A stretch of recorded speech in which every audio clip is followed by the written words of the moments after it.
অনেকেই আমাকে নানান সময় প্রশ্ন করেছিলেন যে এমন কোনো সম্পত্তি কি রয়েছে যে সম্পত্তিগুলো ভোগ দখল করতে গেলে স্বাভাবিক গতানুগতিকভাবে যে দলিলগুলো প্রয়োজন হয় কোনো সম্পত্তি ভোগ দখল করতে গেলে, কিংবা যে দলিলগুলো ছাড়া কোনো সম্পত্তি ভোগ দখল বৈধতা পায় না কিংবা মালিকানা প্রতিষ্ঠিত করা যায় না, সেই দলিলগুলো ছাড়াও সম্পত্তিগুলো ভোগ দখল করা যেতে পারে এবং সেই সকল সম্পত্তিতে কেউ এসে ভোগ দখল ঠেকাতে কিংবা বাধা প্রদান করতে পারে না। তো আসুন আজকে আমরা এই বিষয়টি নিয়ে একটু আলোচনা করে দেখি। তবে ভিডিওটি দেখার পর যদি আপনার আমার এই ভিডিওটি ভালো লেগে থাকে কিংবা এই ধরনের কোনো আরো ভিডিও দেখার আগ্রহ জন্মায়, তাহলে আমার চ্যানেলটি সাবস্ক্রাইব করে পাশেই থাকতে পারবেন। আর যদি আপনি নিয়মিত হয়ে থাকেন তাহলে লাইক কমেন্ট শেয়ার করে আমাদেরকে অনুপ্রেরণা দিবেন। স্বাভাবিকভাবে কোনো সম্পত্তি ভোগ দখল করতে গেলে কিন্তু দলিল কিংবা যে কোনো একটি ডকুমেন্ট যেটির দ্বারা কোনো ব্যক্তির ওই নির্দিষ্ট সম্পত্তিতে মালিকানা রয়েছে সেটি প্রমাণ করে, এটি থাকা অত্যন্ত গুরুত্বপূর্ণ। তাছাড়া কিন্তু স্বাভাবিকভাবে এই যে সম্পত্তি আমাদের সমাজে বিদ্যমান কিংবা সচরাচর যে সম্পত্তিগুলো আমরা ভোগ দখল করে থাকি, ব্যক্তি মালিকানা নিয়ে এসে থাকি, সেই সকল সম্পত্তি ভোগ দখল করা যায় না। কিন্তু এই ধরনের সম্পত্তি ছাড়াও কিছু সম্পত্তি স্পেসিফিক ভাবে রয়েছে যে সম্পত্তিগুলো ভোগ দখল করতে গেলে স্বাভাবিক গতানুগতিক যে ডকুমেন্টগুলোর প্রয়োজন সেগুলোর কোনোগুলোই প্রয়োজন পড়বে না। সেই সকল সম্পত্তি ভোগ দখল করতে গেলে কোনো ডকুমেন্ট ছাড়াই যে কোনো ব্যক্তি দিনের পর দিন তার ইচ্ছা মতো ভোগ দখল করে যেতে পারবেন। এবং এই সম্পত্তিগুলোর মধ্যে যদি আমরা আলোচনা করি তাহলে সর্বাধিক আলোচিত এবং সর্বপরিচিত সম্পত্তি হচ্ছে সরকারি খাস কোনো সম্পত্তি। এবং এই খাস সম্পত্তিগুলো কিন্তু সরকার ইচ্ছে করলেই যে কোনো ব্যক্তিকে লিজ প্রদান করতে পারে। এক্ষেত্রে শুধুমাত্র তিনি যে ওই সম্পত্তিগুলো লিজ নিয়েছিলেন এটির একটি ভিত্তি থাকলেই যথেষ্ট। কোনো প্রকার দলিল দস্তাবেজ কিংবা আপনার কোনো ধরনের খতিয়ান খাজনা, এই যে নামজারি, এগুলো কোনো কিছুরই কিন্তু প্রয়োজন হবে না। অনেকেই বলে থাকতে পারেন যেহেতু লিজ দিচ্ছে এই লিজের ডকুমেন্টও তো দলিল। হ্যাঁ, এই লিজের ডকুমেন্টও দলিল, কিন্তু এই লিজের ডকুমেন্টটি আমরা যে গতানুগতিক দলিলের কথা বলি সেগুলো কিন্তু না। এই যদি একটু ব্যাপার হয় তাহলে আপনিকে আর একটু গভীরভাবে যদি আমি বোঝাতে চাই কিংবা আপনার কথার জবাবে যদি আমি একটু বলতে চাই, তাহলে ধরুন কোনো একজন অসহায় কিংবা দুস্থ ব্যক্তি, তাকে যদি সরকার একটি নির্দিষ্ট সম্পত্তি অর্থাৎ সরকারের মালিকানাধীন সম্পত্তি, যে সম্পত্তি রাষ্ট্রীয় কোনো প্রতিষ্ঠানেরও না কিংবা কোনো ব্যক্তি প্রতিষ্ঠানেরও না, কোনো স্বায়ত্তশাসিত প্রতিষ্ঠানেরও না, এই সকল সম্পত্তিতে যদি ওই দুস্থ ব্যক্তিকে বসবাসের সুযোগ করে দেয়, এবং সরকার ইতিমধ্যে আমরা যেটা দেখেছি সেটা হলো বিভিন্ন আশ্রয়ণ প্রকল্পের মাধ্যমে ঘর তৈরি করে অনেক ভূমিহীন ব্যক্তিকে কিন্তু সরকার সম্পত্তি দিয়েছে। এখন এই যে একত্রে যে ব্যক্তিদের দ্বয়কে সম্পত্তি দেওয়া হয়েছে তাদেরকে কি সরকার দলিল তৈরি করে দিয়েছেন ওই সম্পত্তির অনুকূলে? কখনোই না।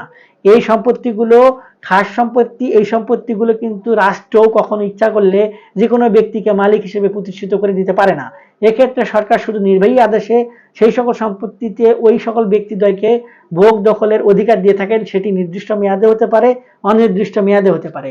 এখন এই ধরনের যদি কোনো সম্পত্তি থেকে থাকে তাহলে সরকার কিন্তু ওই সকল সম্পত্তি যাকে দিবেন সেই সকল ব্যক্তির কাছে যদি কোনো দলিল না থাকে, তাদের কাছে যদি কোনো ডকুমেন্টও না থাকে, তিনি যদি নিরক্ষর একেবারে আপনার অজ্ঞ ব্যক্তি হয়ে থাকে, সেক্ষেত্রেও কিন্তু ওই সকল ব্যক্তি ওই সম্পত্তিতে নির্বিচ্ছিন্নভাবে ভোগ দখল করে যেতে পারবেন, তাকে কেউ বাধা প্রদানও করতে পারবে না। যদি তাকে কোনোভাবে বাধা প্রদান করে তাহলে তাকে যে সরকার ওই সকল সম্পত্তি বরাদ্দ দিয়েছে এই বরাদ্দের কাগজ তার নামেও একাধিকভাবে থাকতে পারে, কিংবা যদি অনেক ব্যক্তিকে এক জায়গায় রাখা হয় সেক্ষেত্রে এক সকল ব্যক্তিকে একটি নির্বাহী আদেশেই কিন্তু দেওয়া যেতে পারে। এক্ষেত্রে ওই সকল সম্পত্তির অনুকূলে যদি ওই ডকুমেন্ট তারা সংগ্রহ না রাখে, পরবর্তীতে যখন ঝামেলা হবে তখন তারা ওই নির্বাহী আদেশটা নির্দিষ্ট অফিসে গিয়ে বের করে ওই কাগজের বলেই কিন্তু সম্পত্তিগুলোতে ভোগ দখল করে যেতে পারবেন।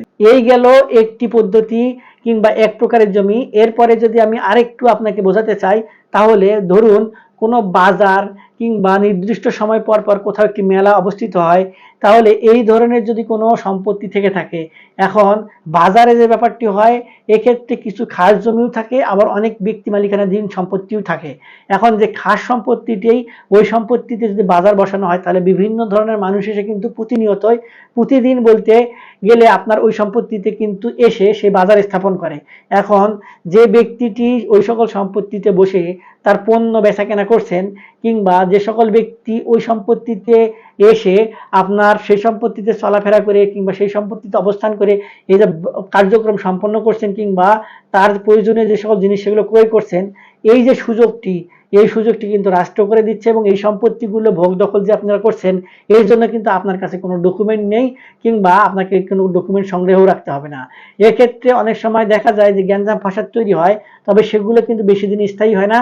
কেউ কিন্তু কোনো সম্পত্তি এক জায়গায় ধরে রাখতে পারবে না, কিংবা যদি রাষ্ট্র কাউকে নির্দেশিতভাবে দেয়, কোনো ব্যক্তিকে বলে যে আপনি দুষ্ট ব্যক্তি, আপনি এই সম্পত্তিটি বাজারের এই নির্দিষ্ট স্থানে ব্যবহার করে আপনার জীবন নির্বিঘ্নের যে কাজ সেটি পরিচালনা করবেন, এক্ষেত্রে ওই সকল ব্যক্তি কিন্তু ওই একটি নির্দেশের মাধ্যমেই আপনার ওই সকল সম্পত্তি ভোগ দখল করতে পারবে। তার কাছে কোনো লিগ্যাল ডকুমেন্ট থাকার কোনো প্রয়োজন নেই। তিনি ইচ্ছা করলে যেমন খুশি তেমন ভাবে ওই সম্পত্তির আকার পরিবর্তন না করে শুধুমাত্র ভোগ দখল করে যেতে পারবে। এরপরে আরো কিছু সম্পত্তি রয়েছে, ধরুন কোনো উন্মুক্ত স্থান অর্থাৎ পার্ক, তারপরে আপনার রাস্তাঘাট, কিংবা আপনার এমন কোনো সম্পত্তি যে সম্পত্তিতে সবাই ইন্টারেস্ট পায়, অর্থাৎ অনেক সময় অনেক জায়গায় দেখা গেছে যে আপনার গোসল করার জন্য কোনো পানি নেই, কিংবা আপনার সুপেয় কোনো পানি নেই। এক্ষেত্রে নদী কিংবা কোনো বিল যেগুলো সরকারের আওতাভুক্ত কিংবা সরকারি মালিকানাধীন, সেই সকল সম্পত্তি কিন্তু ইচ্ছা মতো যে কোনো ব্যক্তি যেভাবে খুশি সেইভাবে ভোগ দখল করতে পারে। এক্ষেত্রেও কিন্তু কোনো ডকুমেন্ট প্রয়োজন হবে না। এখন আপনারা হয়তো প্রশ্ন করতে পারেন, এই সকল বিষয় তো স্বাভাবিকভাবেই ভোগ দখল উন্মুক্ত। এখন আপনাদের যে প্রশ্ন, সেই প্রশ্নের পরিপ্রেক্ষিতে কিন্তু এই সকল উত্তর আমি খুঁজে খুঁজে বের করেছি। এখন অনেকেই প্রশ্ন করতে পারেন যে এখানে কাগজপত্র কি বা প্রয়োজন। কাগজপত্রের প্রয়োজন যেখানে সেইটা হচ্ছে আপনার ব্যক্তি মালিকানাধীন কোনো সম্পত্তি। এখন টর্ট আইন যেটা বলে সেটা হচ্ছে আপনি কোনো ব্যক্তির যদি ব্যক্তিগত প্রপার্টিতে কোনোভাবে আপনি ট্রেসপাস করেন, এক্ষেত্রে কিন্তু ওই সকল ব্যক্তি আপনার নামে মামলা মোকদ্দমাও দায়ের করতে পারে। এখন আপনি যদি কোনো সব ব্যক্তির সম্পত্তিতে যান এবং তার সাথে যদি আপনার শত্রুতা থাকে, তিনি কিন্তু আপনাকে ওই সম্পত্তিতে অনাধিকার প্রবেশ, তারপরে সেই সম্পত্তিতে আপনি অবস্থান করেছেন, এর ভিত্তিতেও আপনার কাছে আপনার নামে 2-3টি মামলা করে কিন্তু আপনাকে আইনের আওতায় নিয়ে আসতে পারবে। এক্ষেত্রেই কিন্তু আপনার ওই ডকুমেন্টগুলোর যে গুরুত্ব আপনি কিন্তু তখনই উপলব্ধি করতে পারবেন। এখন আপনার এই যে ডকুমেন্টগুলো প্রয়োজন হচ্ছে না সরকারি সম্পত্তি, যার কারণে আপনি কিন্তু ওই সকল সম্পত্তি নির্বিঘ্নে ভোগ দখল করতে পারছেন। আপনাকে কিন্তু কেউ ভোগ দখল করতে বাধা প্রদান করতে পারছে না।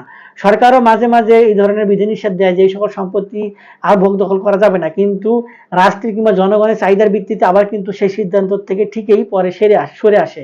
এই হচ্ছে ব্যাপার। এই যে এই সকল সম্পত্তি কিংবা জমি কথা বললাম, এই জমিগুলো কিন্তু আপনারা আপনাদের আশেপাশেই দেখে থাকেন যে সম্পত্তিগুলো কিন্তু ভোগ দখল করতে কোনো ধরনের কোনো দলিল কিংবা কোনো ধরনের কোনো ডকুমেন্টের প্রয়োজন হয় না। শুধুমাত্র সরকার নির্বাহী আদেশে এই সকল সম্পত্তি ভোগ দখল করার যে সুযোগ, সেটি কিন্তু ইচ্ছা করলে যে কোনো নির্দিষ্ট ব্যক্তিকে দিতে পারেন, কিংবা সম্মিলিতভাবে বিভিন্ন ধরনের ব্যক্তিকে দিতে পারেন, কিংবা সকল জনগণের জন্য কিন্তু উন্মুক্ত করে দিতে পারবেন। এখন এই বিষয়গুলো আমরা কিন্তু অনেকেই জানতাম না, কিংবা অনেকেই কিন্তু জানি যে উন্মুক্ত, কিন্তু কিসের মাধ্যমে কিসের ভিত্তিতে এই বিষয়গুলো জানতাম না।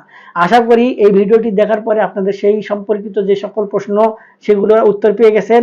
আজকে পর্যন্ত দেখা হবে সামনে নতুন কোনো ভিডিওতে, ততদিন পর্যন্ত ভালো থাকবেন। ধন্যবাদ।